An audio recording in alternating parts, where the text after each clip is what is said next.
कि पुण्य पुंज बिन मिल ही न संता, और सत्संगत संसृत करी अंता।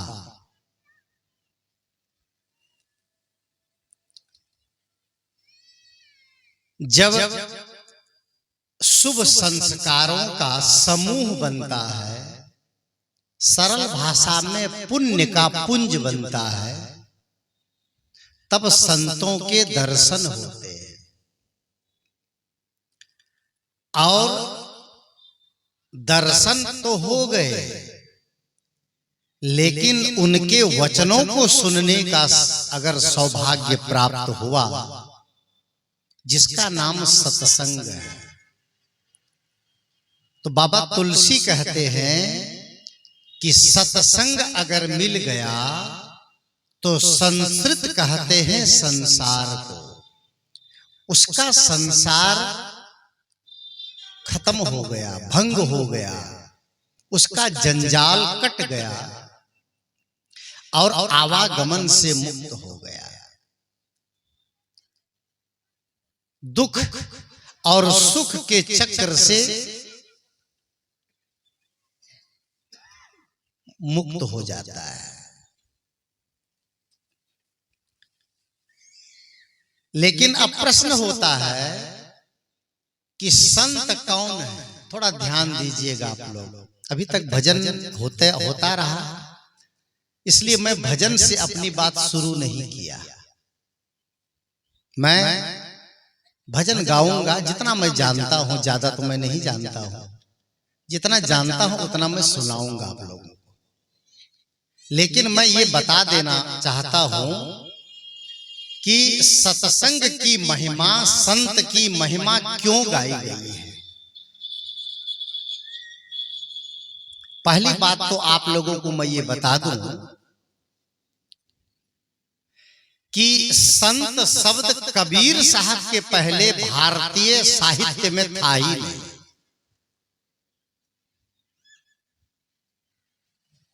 जो मध्यकालीन भारतीय इतिहास है, उस इतिहास को आप पढ़िए तो कबीर साहब के पहले संत शब्द का प्रयोग नहीं होता था, साधु शब्द का प्रयोग होता था, सज्जन शब्द का प्रयोग होता था, साधक शब्द का प्रयोग होता था, ज्ञानी शब्द का प्रयोग होता था, योगी शब्द का प्रयोग होता था, धीरवान और विवेकवान का प्रयोग होता था। लेकिन संत शब्द का प्रयोग सदगुरु कबीर के पहले नहीं था। हिंदी साहित्य में एक मूर्धन्य विद्वान हुए हैं आचार्य परशुराम चतुर्वेदी। उनके भाई हैं डॉक्टर नर्मदेश्वर चतुर्वेदी, जो काशी के बहुत बड़े हिंदी साहित्य के विद्वान माने जाते हैं। उनका एक शोध प्रबंध है, मध्य कालीन संत परंपरा। उसमें उन्होंने इस बात का जिक्र किया है कि संत परंपरा की शुरुआत से ही ये संत शब्द का प्रयोग हुआ, और संत परंपरा की शुरुआत करने वाले संत सम्राट सदगुरु कबीर साहब हैं। आप उपनिषद और वैदिक साहित्य, पुराण, महाभारत और वाल्मीकि रामायण, इन जिंदों को खंगालें जो संस्कृत में है, आपको संत शब्द कहीं नहीं मिलेगा, हिंदी साहित्य में भी नहीं। सदगुरु कबीर ने संत शब्द का प्रयोग किया और उसकी अपनी परिभाषा दी। ध्यान दीजिएगा आप लोग भी। संत शब्द की उन्होंने अपनी परिभाषा दी। क्या परिभाषा दी? तो उन्होंने कहा कि कबीरा संगत संत की जो गंधी को बास, जो कुछ गंधी दे नहीं तो भी बास सुबास। संत किसको मानते हैं? कबीर साहब। और दूसरी जगह सदगुरु कबीर कहते हैं कि संगत कीजे साधु की। यहां भी संत ही है, साधु मतलब संत, साधक। और संत की महिमा गाते गाते सदगुरु मेही साहब ने लिखा कि संत मता बिनु गति नहीं। ध्यान दीजिएगा, आप लोग इसका प्रायः स्मरण करते हैं। संत मता, संत मता, संत का मत, संत मत सदगुरु मेही साहब से नहीं है। उन्होंने तो नाम दे दिया। सदगुरु मेही साहब के पहले भी संत थे, इसीलिए उन्होंने लिखा कि सभी संतों के जो सार सिद्धांत है, उन सिद्धांतों को सरल भाषा में संत मत कहा जाता है। अर्थात सदगुरु मेही साहब के पहले भी संत थे। अच्छा, मैं मेही साहब क्यों कहता हूं? मैं गया कुप्पा घाट जाता हूं हर साल, तो भागीरथ बाबा से मेरी बातचीत होने लग गई।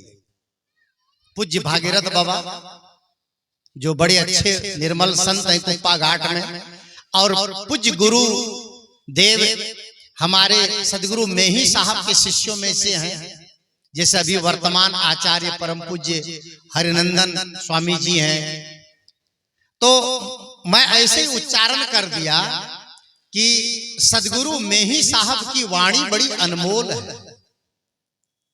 तो भागीरथ बाबा ने बड़ी गौर से मुझे देखा और उन्होंने कहा कि आप ठीक कह रहे हैं, आपका उच्चारण ठीक है। उन्होंने गलत नहीं कहा। जब वहां से निकला, समाधि की ओर गया और संत मिले तो उसने कहा मुझे, आप हमारे गुरु महाराज को साहब क्यों बोल दिए? साहब तो नहीं बोलते हमारे गुरु महाराज को। मैंने कहा श्रद्धा के कारण आप उनको महाराज कहें, राज कहें, स्वामी कहें, ब्रह्मर्षि कहें, परमहंस कहें, ये सब तो उनका विशेषण है। मूल परंपरा उनकी साहेब की है। कहा वो कैसे? हमने कहा तो आइए मैं गिना देता हूं।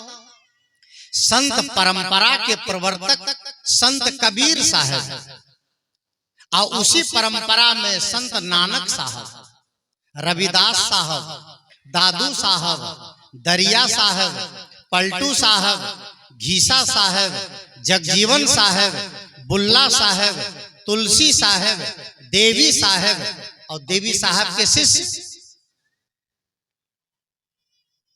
महाराज कैसे हो जाएंगे?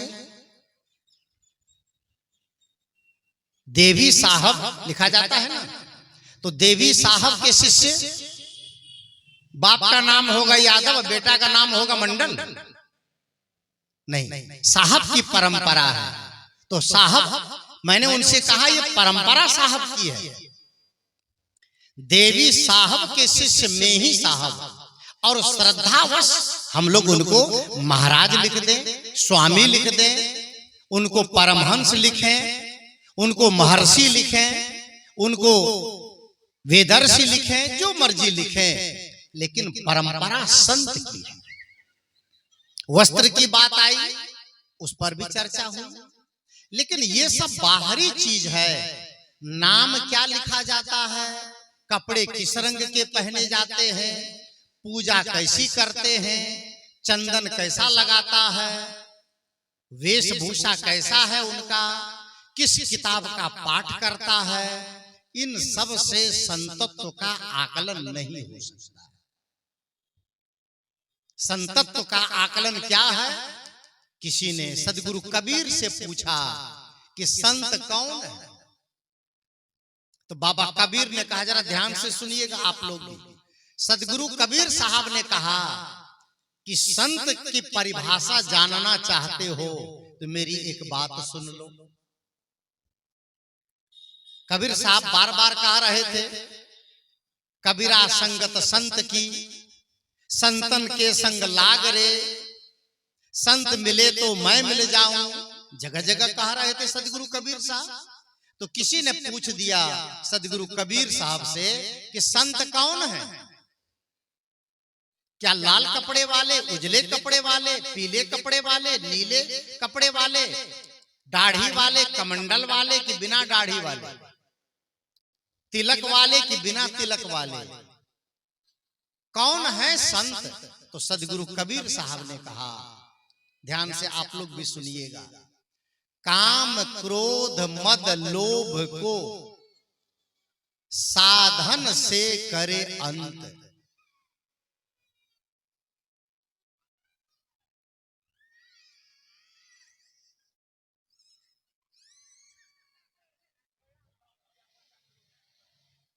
हेलो, बच्चे जो वहां पर देख लीजिए नाटक कर रहे हैं, आप लोग देख रहे हैं सामने क्या?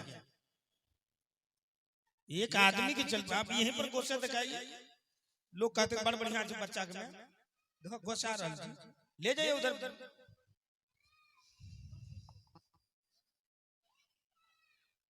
ये काम भी आप लोग बाद में करते तो ठीक रहता, और ये या तो पहले कर लेना चाहिए था। सत्संग के बीच में आना जाना और चहल कदमी करना ये सभा की मर्यादा नहीं। ये सब जगह बिहार में देखता हूं, लगभग जगह में कि सत्संग शुरू होगा और ये इलेक्ट्रीशियन जो है वायरिंग शुरू करेंगे, हाइलोजन लगाएंगे, ट्यूबलाइट लगाएंगे, कहीं कुछ झालर बांधेंगे, कहीं कुछ करेंगे। आप क्या समझते हैं सत्संग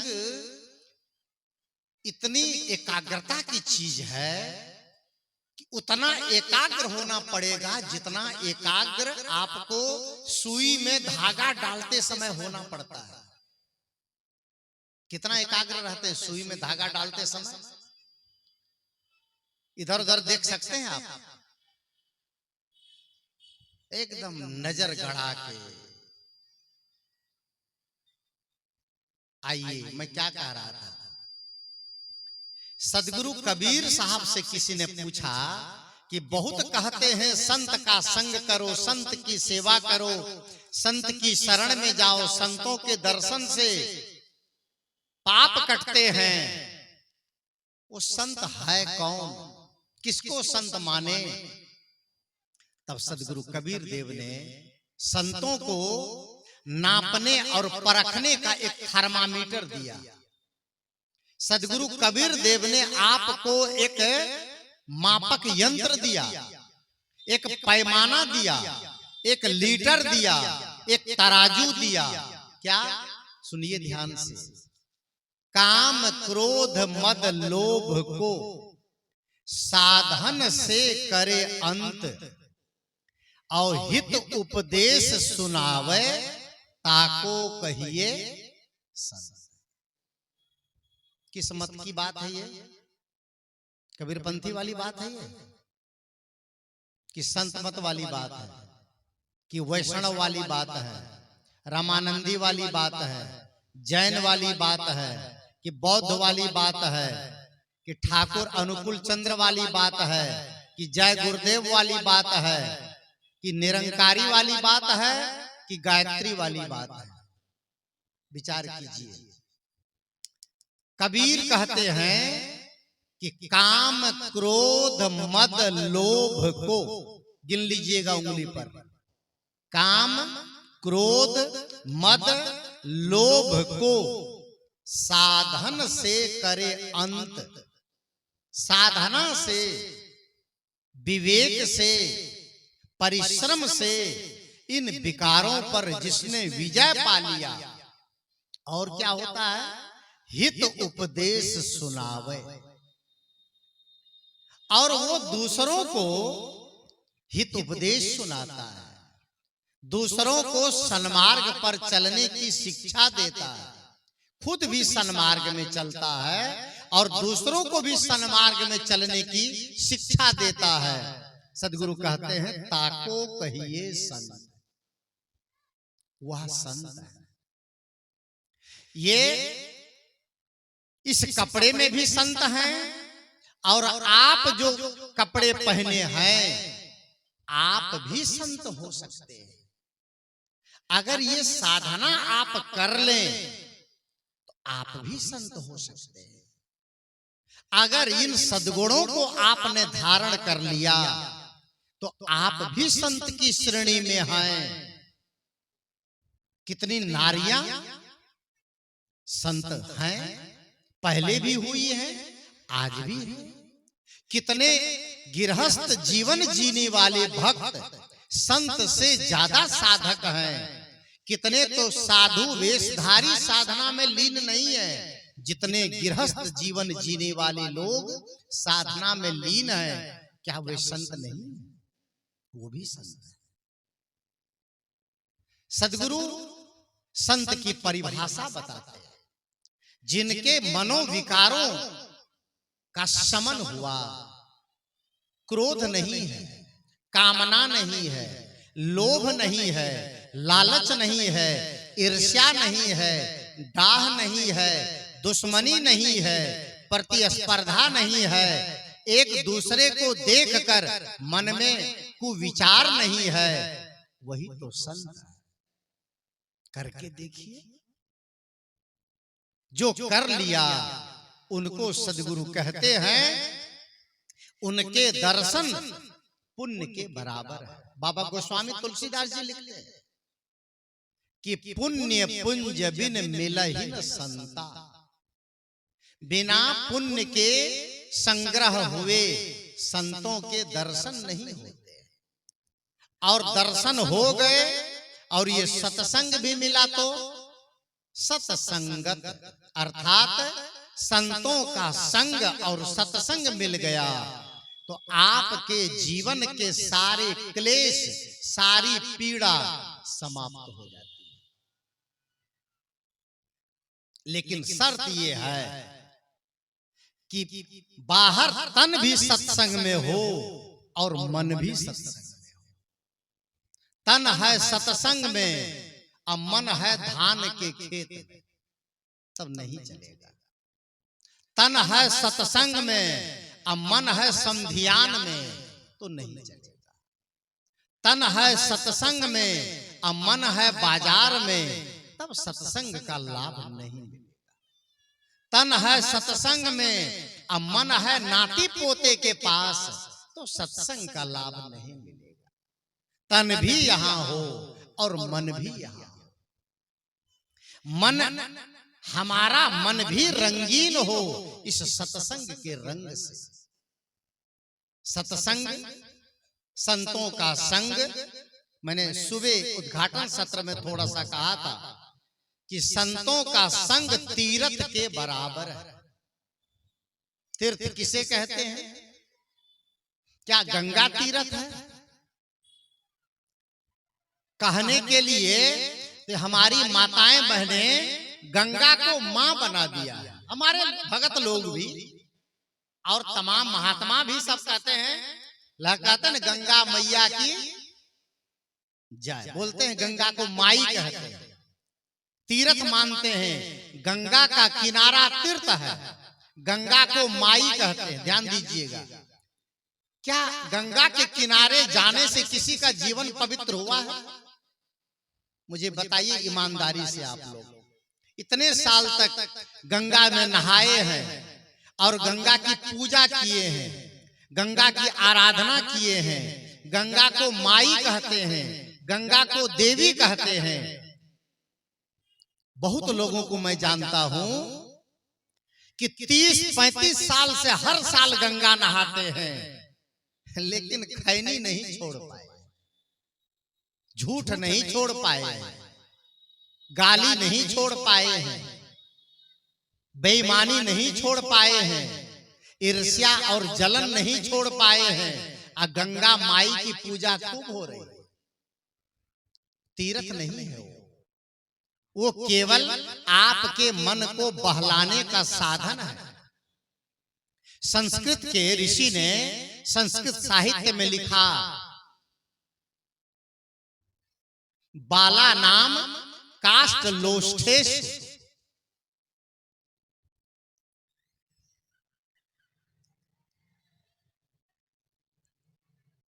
दिव्य देवा मनीषी नाम।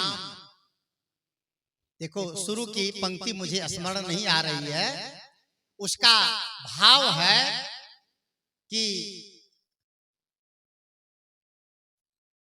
आप सुदेवा मनुष्यानाम। देखो स्मरण आ गया, आप सुदेवा मनुष्यानाम। संस्कृत के पंडितों ने लिखा, आप सुदेवा मनुष्यानाम दिव्य देवा मनीषी नाम, बाला नाम,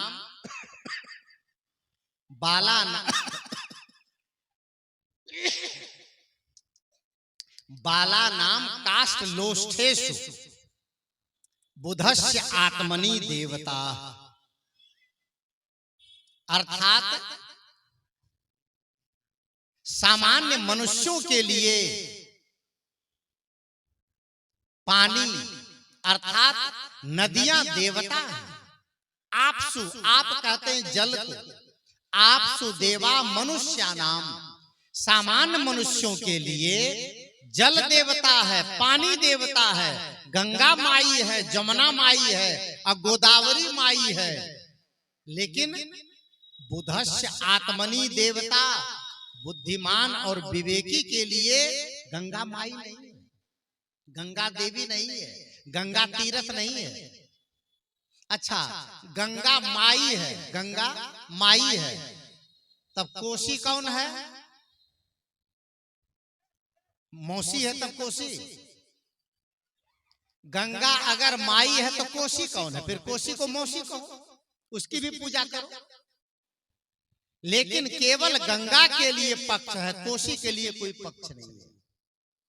और सुरसर बगल में ही एक भजन भी तो मैं गाया हूं ना, सुरसर धार रेत मैदान रेत, सुरसर बगल में है, तब सुरसर कौन है? भतीजी मान लो सुरसर, उसको भी, उसकी भी पूजा करो। लेकिन नहीं, ये सारी पूजा आपके खिलौने। तीर्थ वही जो पाप से तारे। ध्यान दीजिएगा, तीर्थ कौन है? जो आपको पाप से पार कर दे, तार दे। तीर्थ वही जो पाप से तारे, अब पाप वही मन मध्य विकारा। अब पाप क्या है? जो आपके अंदर में विकार है वही पाप है। उसी को जहां धो लिया जाता है उसी का नाम सत्संग है। बस इतना ही सत्संग की परिभाषा है। विकार जहां धुल जाए वही तो सत्संग है। वो धुलता नहीं है, बाहर धुलाई हो रही है। बाहर तो रोज धुल रहे हैं हम लोग, सब बर्तन धुल रहे हैं, कपड़े धुल रहे हैं, चेहरा धुल रहे हैं, घर धुल रहे हैं, गाड़ी धुल रहे हैं, चप्पल जूते धुल रहे हैं, मोजे धुल रहे हैं, बाल धुल रहे हैं। लेकिन क्या हृदय को भी धोते हैं? हृदय को कहां धोते हैं? ये सत्संग हृदय धोने का साधन है। ये सत्संग अंतःकरण को धोने का साधन है। ये सत्संग आपके हृदय की पवित्रता को प्रदान करने का साधन है। और ये काम हम लोग कितना करते हैं। तब संत ने एक भजन गाया, मैं कभी कभी गाता हूं। और ये भजन मैं आज से 12 वर्ष पहले एक कुंभ मेले में 2:30 बजे रात में सुना था, जिस भजन को मैं गाने जा रहा हूं।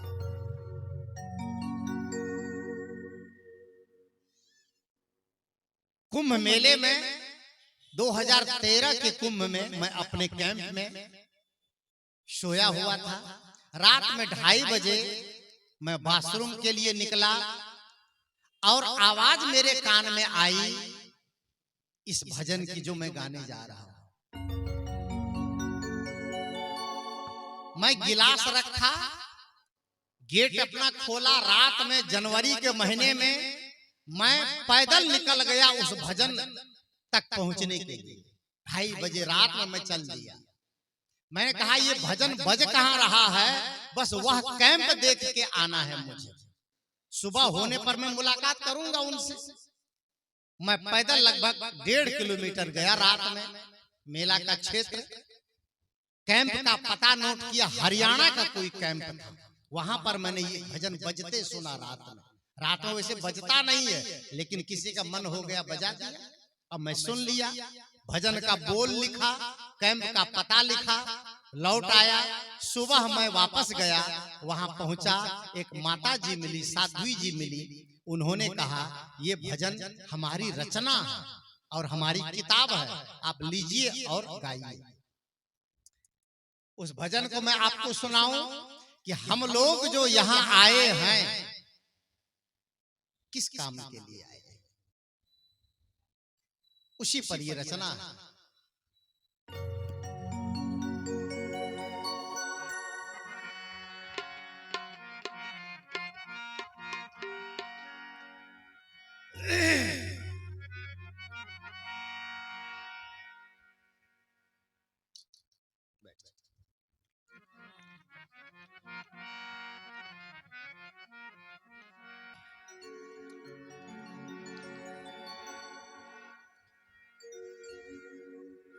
सत्संग गंगा सत्संग जमुना,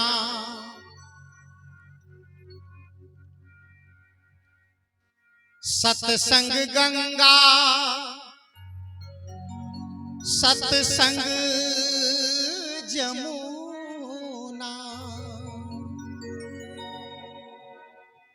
सत्संग चारों धाम है,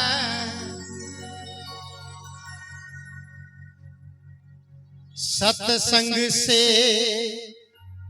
सब दुख मिटता है, सुख मिलता आराम है।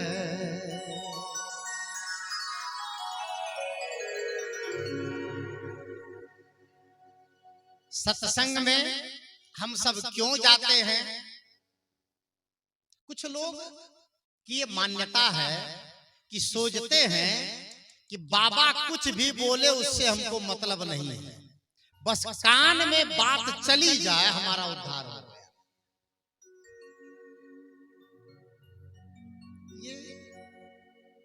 ये वैसे ही है जैसे कि आप दूर से भोजन को देख लीजिए तो भूख मिट जाएगी, मिट जाएगी, खाना पड़ेगा। सत्संग को पीना पड़ेगा, सत्संग को जीना पड़ेगा। तो संत कहते हैं तन साफ बना कर देख लिया, मन साफ बनाने आए हैं। दुनिया को रिझा कर देख लिया, दुनिया को रिझा कर देख ली, गुरुवर को रिझाने आए हैं। तन साफ बनाकर, तन साफ बनाकर देख लिया, मन साफ बनाने आए हैं। तन साफ बनाकर देख लिया और मन साफ बनाने आए। ये सत्संग है, यही सत्संग है। तन को साफ करने का संसाधन बाजार में है। तन को, चेहरा को, कपड़ा को, बर्तन को, मकान को, बिस्तर को, चादर को साफ करने का साधन मार्केट में है, और मन को साफ करने का साधन है दुकानदार के पास। कहिए ने वो साबुन दीजिए जो मन में लगा ले। डॉक्टर से जाके कहिए ऐसा इंजेक्शन दीजिए कि मन बिल्कुल हमारा सुंदर हो जाए, है। तब सदगुरु कबीर देव ने कहा मन की गंदगी को धोना है तो मैले दाग पड़े पापन के, विषयन में लपटानी और ज्ञान का साबुन लाय न धोया, सत्संगत का पानी चादर हो गई बहुत पुरानी, अब तो सोच समझ। यहां हम चेहरे को साफ करने नहीं आए हैं, यहां हम अंतःकरण को साफ करने आए। अपने तन को नहीं, अपने मन को साफ करने आए हैं। किससे साफ करेंगे? तो ज्ञान का साबुन लाय न धोया। ज्ञान का साबुन लेकर के धोया नहीं। एक भजन में सदगुरु कबीर साहब कहते हैं,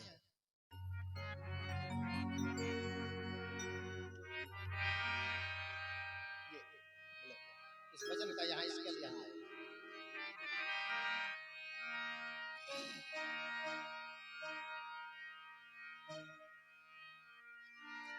काहे न रंगायो गोरी पांच रंग मां गोरी, पांच रंग मां चुनरी हो चुनरी हो चुनरी, काहे न रंगायो गोरी पांच रंग मां चुनरी, काहे न रंगायो, काहे न रंगायो गोरी हो, काहे न रंगायो गोरी, काहे न रंगायो गोरी पांच रंग मां गोरी, पांच रंग मां चुनरी, काहे न रंगायो गोरी पांच रंग मां चुनरी, काहे न रंगायो।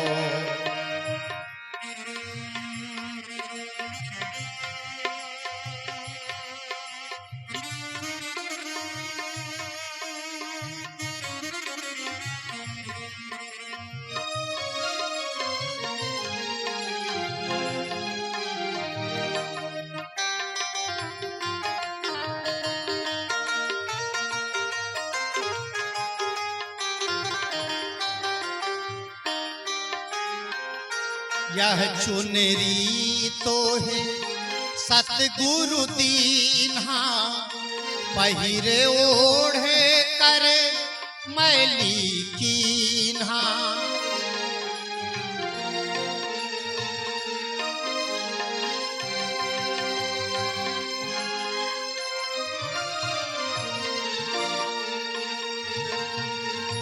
यह चुनरी तो है सतगुरु दीन्हा, पहिरे ओढ़े कर मैली कीन्हा। जैबो का पहिर गोरी, जैबो का पहिर गोरी, जैबो का पहिर गोरी, पिया संग मां चुनरी, काहे न रंगायो गोरी पांच रंग मां चुनरी, काहे न रंगायो।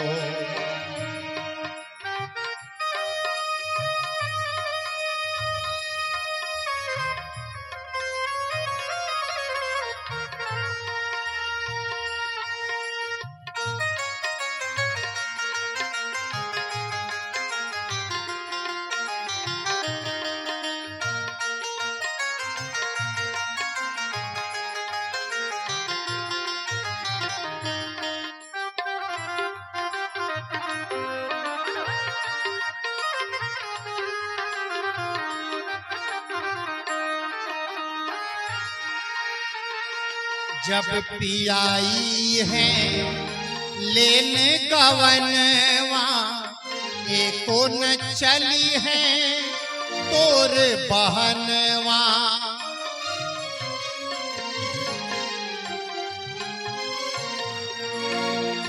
जब पियाई है लेने गवनवा, एको न चली है तोर बहनवा।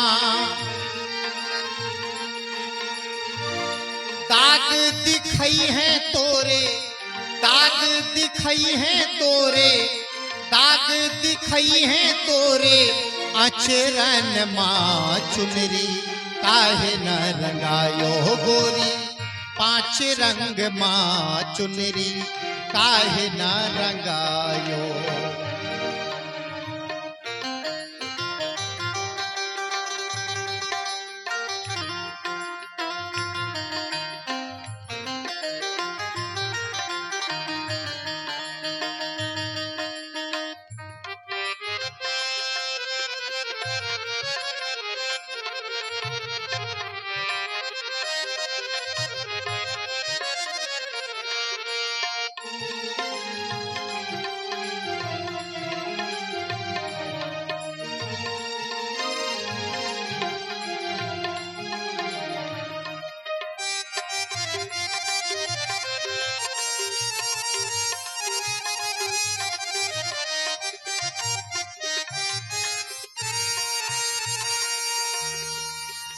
कहत कबीर सुनो भाई साधो ज्ञान ध्यान का साबुन लाओ।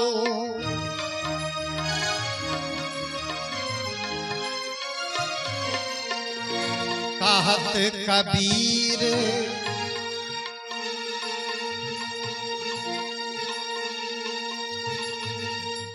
जिस बात को कहने के लिए मैंने ये भजन गाया वो यही है। चुनरी को धोना है वो साबुन बाजार में नहीं है, वो ये सत्संग में मिलता है। ज्ञान ध्यान का साबुन लाओ, सदगुरु कबीर देव कहते हैं। हम यहाँ जितने लोग बैठे हैं यहाँ और कोई काम करने नहीं आए, एक ही काम करने आए, ज्ञान को संग्रहित करना। ये सत्संग किसी पार्लर से कम नहीं है। पार्लर समझ रहे हैं ना सब लोग? अच्छा, पार्लर शब्द कहते ही सबको लगता होगा ब्यूटी पार्लर।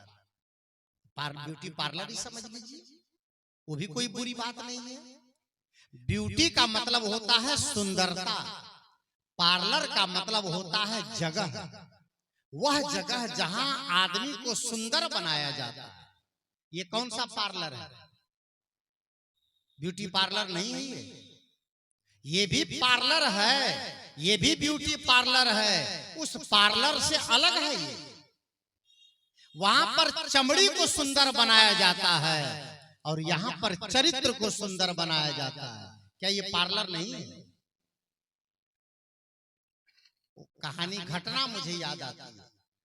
मैं अपने आश्रम राजस्थान में ही था और एक शादी का निमंत्रण आया आशीर्वाद समारोह में जाने के लिए। कहीं पहले भी कहा होऊंगा मैं ये घटना। तो जब मैं वहां गया भोजन करके सोफे पर बैठा तो एक पूर्व परिचित हमारी बहन जी, एक बाईसा उसको हम लोग कहते हैं, वहां बहन को बाईसा कहा जाता है। तो हम बैठे थे और वो अपने एक सहेली को लेके आई। उसने कहा गुरुजी ये मेरी सहेली है और आपसे मिलवाने लाई है। तो मैंने कहा क्या नाम है आपका? उसकी सहेली से मैंने पूछा, उन्होंने कहा मेरा नाम सुनीता है। बिमला, सॉरी बिमला, सुनीता तो उसका नाम था।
मैंने उनसे पूछा क्या नाम है आपका? उसने कहा मेरा नाम बिमला है।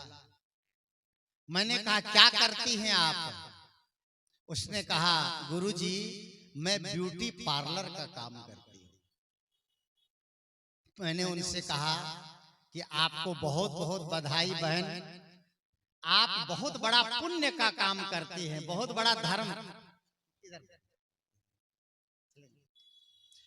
आप बहुत बड़ा पुण्य का काम करती हैं, बहुत बड़ा धर्म का काम करती हैं, बहुत बड़ी सेवा का काम करती हैं कि आप ब्यूटी पार्लर चलाती हैं। उसने कहा बाबा हम कोई धर्म नहीं करते हैं, हम तो पैसा लेते हैं, एक एक दुल्हन को सजाने का 50-50 हजार भी ले लेते हैं। हम तो पैसा लेके काम करते हैं, धर्म काहे को करते हैं? मैंने कहा फिर भी आप असुंदर लोगों को सुंदर बनाती हैं, इसके लिए आपको बधाई देता हूं। पता नहीं उसके मन में क्या आया, तड़ाक से मुझसे पूछ देती है बाबा आप क्या काम करते हैं? तो मैंने कहा मैं भी ब्यूटी पार्लर चलाता हूं। मैं उनसे कहा कि मैं भी ब्यूटी पार्लर का काम करता हूं। मैंने उनसे पूछा क्या करती है, तो कहा ब्यूटी पार्लर का काम करती है। और उन्होंने मुझसे पूछ दिया आप क्या करते हैं, तो मैंने भी उसके नहले पर दहला जड़ दिया। मैंने कहा मैं भी ब्यूटी पार्लर का काम करता हूं। लंबी लंबी चौड़ी चौड़ी आंख करके कहती है बाबा हो के ब्यूटी पार्लर चलाते हैं? मैंने कहा जी मैं चलाता हूं। उसने कहा कि आपका पार्लर कहाँ है? मैंने कहा मेरा पार्लर कहीं एक जगह नहीं है, मैं जहां जाता हूं वहीं मैं पार्लर खोल लेता हूं। तो वो कहती है काम कर रहे हो क्या आप? न करो, मंच पर बैठ के न करो। वो कहती है कि आपका पार्लर कहाँ है? मैंने कहा कहीं है नहीं, मैं जहां जाता हूं वहीं खोल लेता हूं।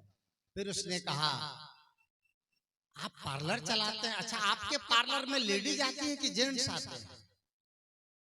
मैंने कहा हमारे पार्लर में दोनों आते हैं, आधा आधा, आधा लेडी आधा जेंट्स। कई बार तो लेडीज ज्यादा होती जेंट्स कम होते हैं। हमारे पार्लर में दोनों आते हैं। कहा ऐसा पार्लर दुनिया में कहीं नहीं है कि दोनों आते हैं। फिर मैंने कहा बहन आप कभी संत के पास गई हो, सत्संग की हो? कहा नहीं मैं नहीं जानती हूँ सत्संग। हमने कहा इसीलिए आपको समझ में नहीं आ रहा। ये समझ लो, आप इतना जान लो कि आपके पार्लर में केवल तन को सुंदर बनाया जाता है और हमारे पार्लर में मन को सुंदर बनाया जाता है। उस पार्लर का नाम है सत्संग। उस पार्लर का नाम है ये आयोजन, ये तीर्थ। ये सत्संग किसी तीर्थ से कम नहीं है, सत्संग किसी पार्लर से कम नहीं है और सत्संग किसी यज्ञ से कम नहीं है। इसीलिए सत्संग को ज्ञान यज्ञ लिखा जाता है। और आज आप सब यहाँ आए, मैं जो भजन गा रहा था, कहत कबीर सुनो भाई साधो और ज्ञान ध्यान का साबुन लाओ। साबुन किसके लिए? अगर कपड़ा गंदा ना हो तो साबुन क्या करेंगे आप? अगर आपका तन गंदा ना हो तो साबुन क्या करेंगे आप? बर्तन गंदा ना हो तो साबुन क्या करेंगे आप? कपड़े गंदे ना हो तो सर्फ क्या करेंगे आप? और अभी ठंडी आ रही है, गर्मी अभी ठीक कुछ महीने पहले सबका अनुभव है, तो सुबह भी नहाते थे और दोपहर में भी नहाते थे और 4 बजे शाम को फिर नहा लेते थे और रात में सोते समय भी नहा लेते थे। 4-4 बार नहाते थे। और अभी शीतलहरी आने दीजिए तो 15 आदमी पानी नहीं डालेगा। 15 दिन गांव में लोग नहाएंगे नहीं। और कितनी माताएं भी बिना नहाए भोजन बनाएगी। सब गंदा, कपड़ा गंदा, तन गंदा, मन गंदा, भोजन गंदा, जीवन गंदा, घर गंदा, वस्त्र गंदा, सब गंदा। फिर याद रखना, जब जीवन पूरा गंदा हो जाएगा तो फिर आप कैसे साफ करोगे? जिस दिन आपका मन साफ हो जाएगा, जिस दिन हृदय साफ हो जाएगा, जिस दिन अंतःकरण साफ हो जाएगा उस दिन भगवान को तीर्थ में खोजने नहीं जाओगे, आपका घर ही मंदिर बन जाएगा, आपका घर ही तीर्थ बन जाएगा और घर में रहने वाले सब लोग भगवान बन जाएंगे। फिर कहीं बाहर जाने की जरूरत नहीं पड़ेगी। ये सत्संग का प्रताप है। सत्संग का मतलब होता है सत्य का दिग्दर्शन कर लेना, सत्य का दीदार कर लेना, सत्य को देख लेना, सत्य से मुलाकात कर लेना और सत्य को आत्मसात कर लेना, ये सत्संग है।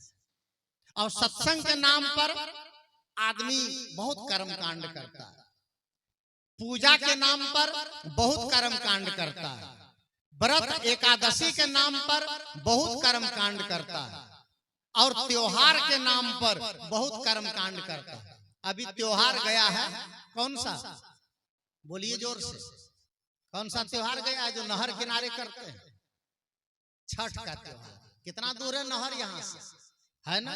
अब छठ किसके लिए करते हैं? पति हमारा सुखी रहे, बच्चा हमारा सुखी रहे, असमधिनियों सुखी रहे, उसके लिए भी करो। सबके लिए, घर परिवार, बेटा बहू नाती पोता सब सुखी रहे, लेकिन पति पहले। पति हम सुहागन बने रहे, पति हमारा सुखी रहे, वो छठ करते हैं। 45 किलो का ढकिया पतिये के न कपाड़ पर ले जाती है, पति के लिए छठ कर रही है। अब पति के कपाड़ पर धर दिया दौड़ी दौड़ा जो कहते हैं, पति को तो जाते जाते छठी का दूध याद आ जाए। तो छठ किसके लिए कर रही है? आप विचार कीजिए, चिंतन कीजिए, दिमाग लगाइए। अगर आप प्रेम से पति को भोजन नहीं दे रही है तो आपका कोई त्योहार सफल नहीं। अगर पति से प्रेम से आप बातचीत नहीं करते हैं तो कोई त्योहार सफल नहीं है। पति को देख के टेढ़े टेढ़े तिरछे तिरछे चलते हैं तो कोई त्योहार आपका सफल नहीं। और पति, बच्चे, सास ससुर, माता पिता, देवर देवरानी, जेठ जेठानी, ये सब आपस में प्रेम से हैं तो कोई त्योहार मत कीजिए, आपका घर स्वर्ग जैसा है।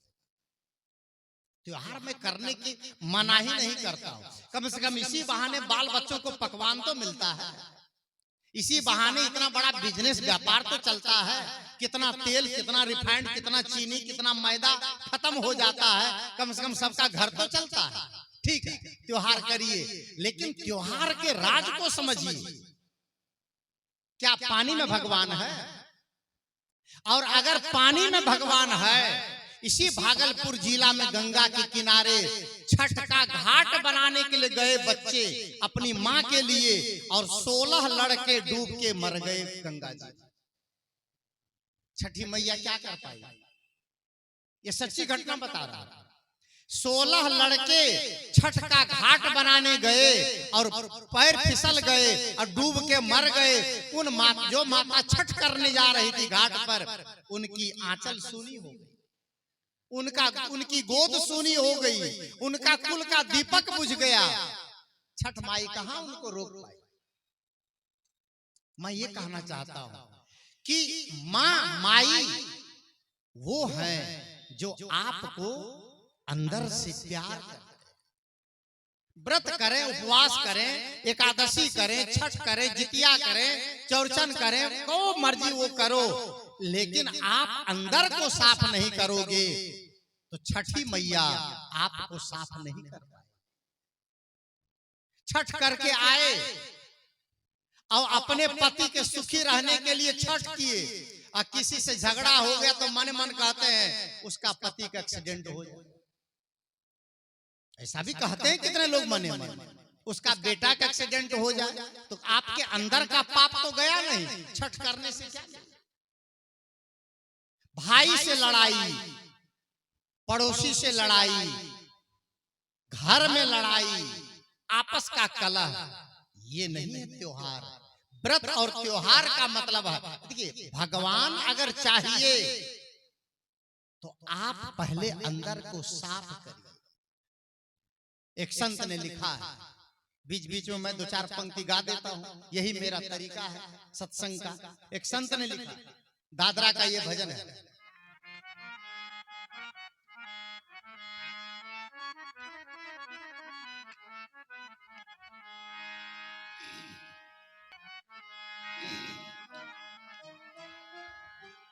हीरे में नहीं मोती में नहीं, ध्यान से सुनिएगा, भगवान की बात है, देवी देवता की उपासना की बात है, परमात्मा की बात है।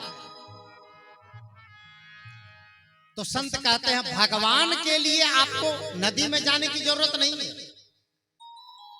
भगवान का दर्शन करना है तो आपको व्रत त्योहार भी करने की जरूरत नहीं है। भगवान के दर्शन करना है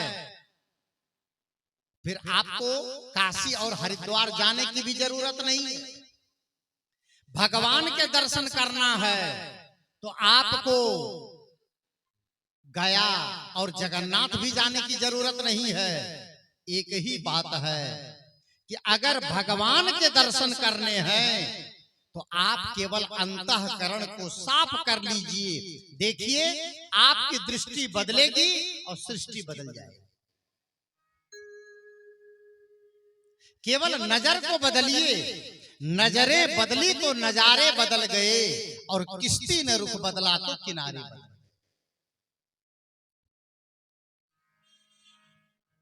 एक आदमी गांव में रहता था, गाय पालता था। गांव के बाहर बगल में एक पहाड़ था, और गाय लेकर के पहाड़ पर चढ़ गया, वो गाय को भी ले गया। बरसात के दिन में पहाड़ पर हरी हरी घास थी, गाय खूब गाय खाई, दूध देती रही। अब गर्मी के दिन आए तो पहाड़ की घास सूख गई, दूध नहीं, गाय को भोजन मिला नहीं, गाय सूखा भूसा नहीं खा रही थी। गाय परेशान, मालिक परेशान। एक संत आ गए। अब चूंकि गाय को हरी हरी घास खाने की आदत हो गई, अब वो सूखा भूसा कैसे खाए? अब वो गर्मी में तो वही भूसा ही मिलना था, गाय खाई नहीं। संत आ गए, उसने कहा क्या बात है? कहा ये गाय हरी हरी घास खाई, अब ये सूखी घास नहीं खाती है।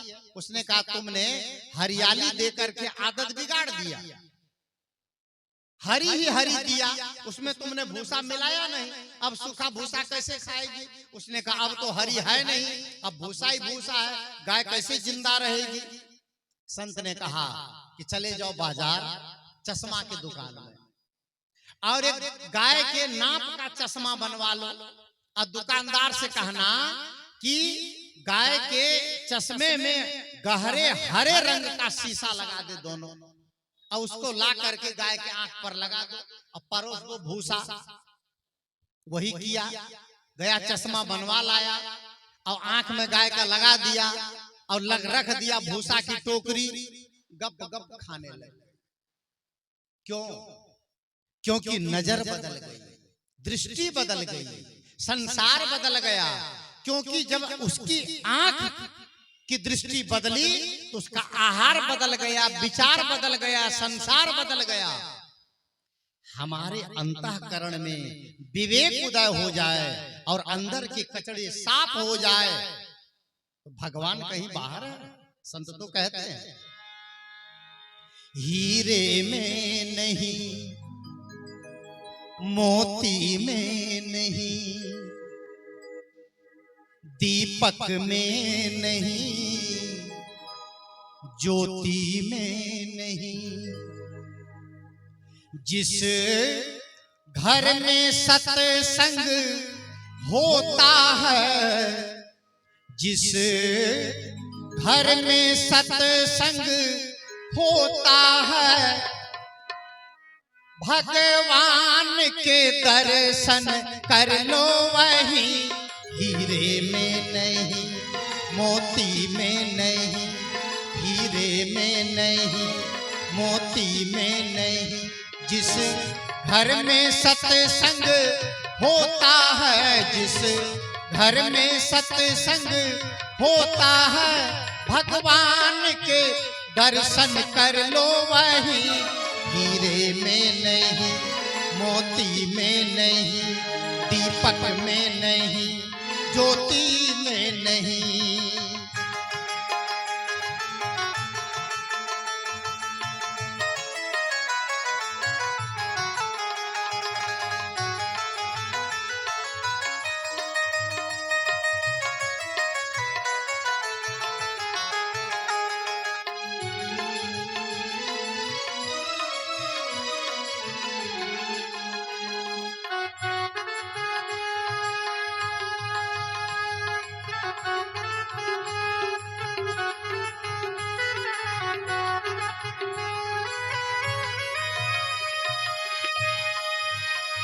वो कौन है, वो कौन है, कैसे है, किसी को खबर नहीं।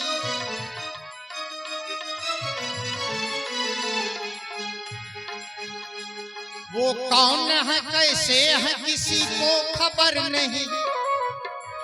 रहते हैं अंग संग, आते नजर नहीं।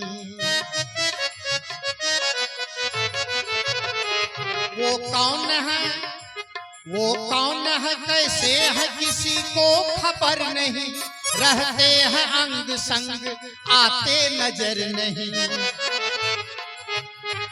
बस्ती में नहीं, गलियों में नहीं, बस्ती में नहीं, गलियों में नहीं, फूलों में नहीं, कलियों में नहीं, फूलों में नहीं, कलियों में नहीं।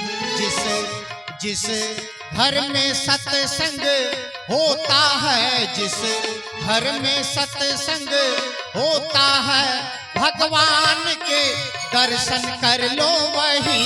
हीरे में नहीं, मोती में नहीं, हीरे में नहीं, मोती में नहीं।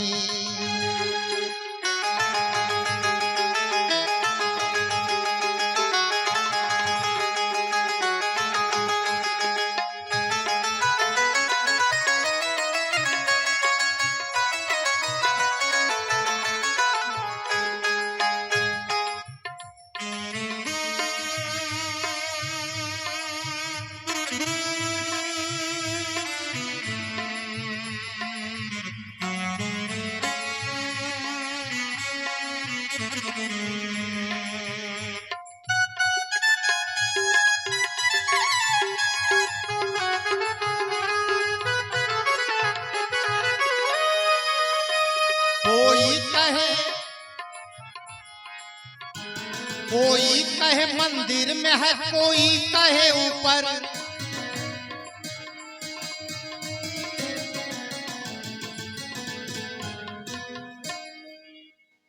भगवान कहाँ है? तो कोई कहे मंदिर में है, और कोई कहे कहाँ? उंगली कते उठे से? उंगली उठती है ना सबकी। कोई कहे मंदिर में है, और कोई कहे ऊपर, और कोई कहे जप तप में है, और कोई कहे सुधर। एक जगह ऐसे प्रवचन कर रहा था मैं, खगड़िया के आगे। मैंने पूछा, सभा बड़ी थी, मैंने पूछा आप लोग बताइए भगवान कहाँ है? तो सब लोग हाथ उठा के कहते हैं ऊपर। अब कुछ लोग कहे मंदिरों में है, भगवान मंदिर में है, अब भगवान ऊपर में है, ये सब लोगों ने कहा। अब मैंने पूछा पब्लिक से, घर में आपके कौन कौन है? एक बुढ़िया कहती, बाबा घर में सब दुश्मन, घर में सब दुश्मन है, अब भगवान कहाँ है? या तो ऊपर है या तो मंदिर। तो जहां भगवान है वहां आप रह सकते हैं। मंदिर में कितना दिन रहिएगा, और ऊपर में कितना दिन रहिएगा? जाइए ऊपर।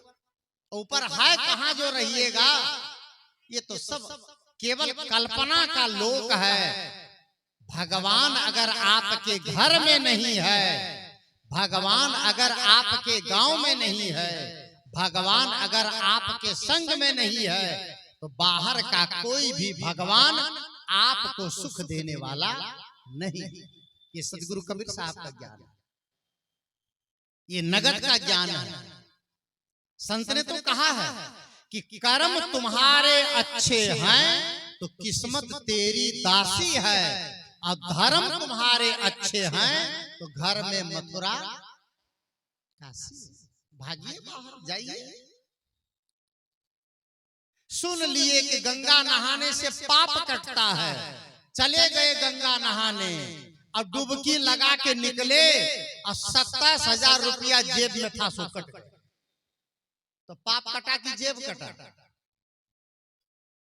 बोलिए आप लोग। तीर्थ में अगर भगवान है तो जेब कैसे कट गई? अब भगवान फिर कैसा जो जेब कतरों की बुद्धि न बदल दे? घट घट में बैठा है, और ये जैसे इनका संग होगा वैसे उनकी बुद्धि होगी, वैसे उनका विचार होगा, वैसे उनका संस्कार होगा, वैसे उनका कर्म होगा। भगवान तो अंदर बैठा। हरिओम शरण जी का एक भजन है कि अंतर तेरे अंतर्यामी रोज तुझे समझाता है, अब भला बुरा क्या करना तुझको राह तुझे दिखलाता है। उनका भजन है, जब तक तेरी खुदी न छूटे खुदा नजर ना आएगा, राम सुमिर के रहम करे ना तू कैसे सुख पाएगा, और कृष्ण सुमिर का कर्म करे ना यूं ही जन्म गंवाएगा। हम लोग नाम लेते हैं कि हम लोग यदुवंशी हैं, कहते हैं ना यादव लोग, यादव परिवार सबका, सब यादव का समूह है, कहते यादव, कहते हम यदुवंशी हैं, हम भगवान श्री कृष्ण के वंशज हैं।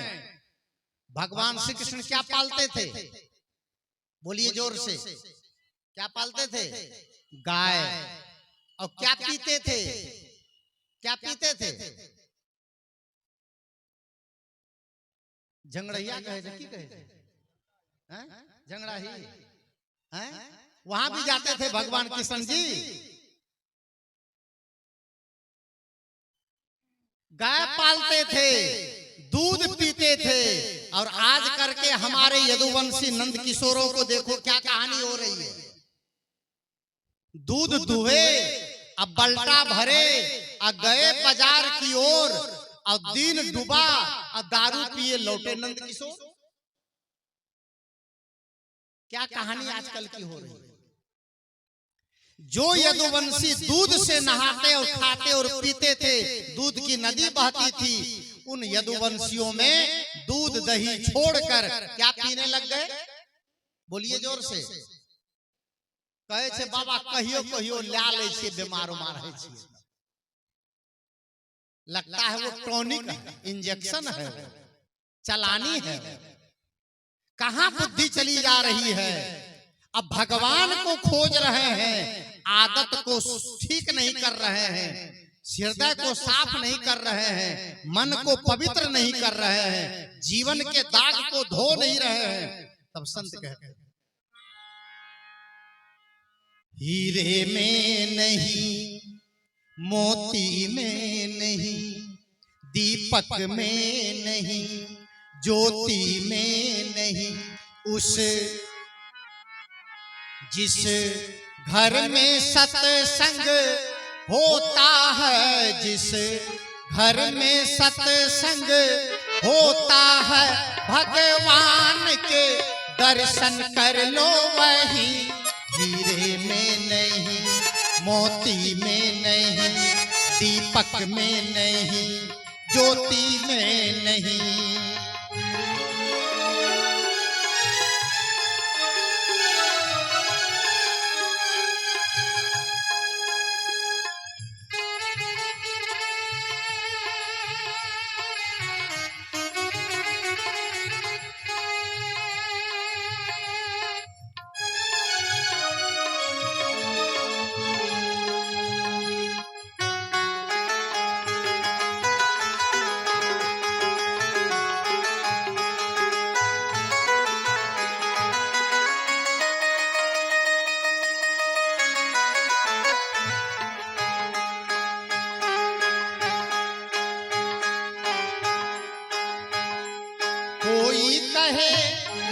कोई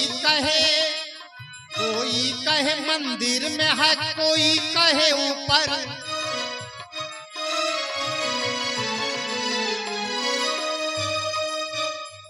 कोई कहे मंदिर में है, कोई कहे ऊपर। कोई कहे जप तप में है, कोई कहे सुधर। सूरज में नहीं, चंदा में नहीं, सूरज में नहीं, चंदा में नहीं, गंगा में। सूरज में नहीं, चंदा में नहीं, जमुना में नहीं, गंगा में नहीं, जमुना में नहीं, गंगा में नहीं। जिस घर में सत्संग होता है, जिस घर में सत्संग होता है, भगवान के दर्शन कर लो वही। हीरे में नहीं, मोती में नहीं, दीपक में नहीं, ज्योति में नहीं।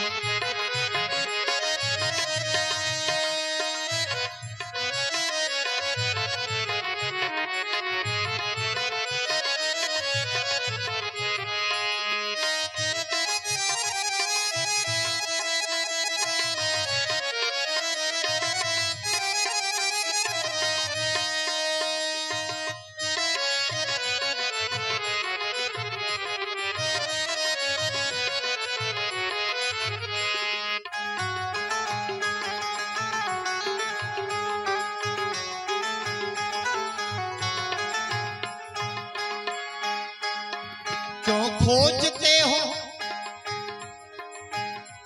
क्यों खोजते हो, क्यों खोजते हो उसको, तेरा ही रूप है। क्यों खोजते हो, क्यों खोजते हो उसको, तेरा ही रूप है। हर घट में है परमात्मा, तेरा स्वरूप है। क्यों खोजते हो उसको, क्यों खोजते हो उसको, तेरा ही रूप है। हर घट में है परमात्मा, भगवत स्वरूप है। काबा में नहीं, काशी में नहीं, काबा में नहीं, काशी में नहीं, ताजा में नहीं, बासी में नहीं, ताजा में नहीं, बासी में नहीं। जिस घर में सत्संग होता है, जिस घर में सत्संग होता है, भगवान के दर्शन कर लो वही। हीरे में नहीं, मोती में नहीं, हीरे में नहीं, मोती में नहीं, दीपक में नहीं, ज्योति में नहीं। जिस घर में सत्संग होता है, जिस घर में सत्संग होता है, भगवान के दर्शन कर लो वही। हीरे में नहीं, मोती में नहीं, दीपक में नहीं, ज्योति में नहीं, दीपक में नहीं, ज्योति में नहीं, दीपक में नहीं, ज्योति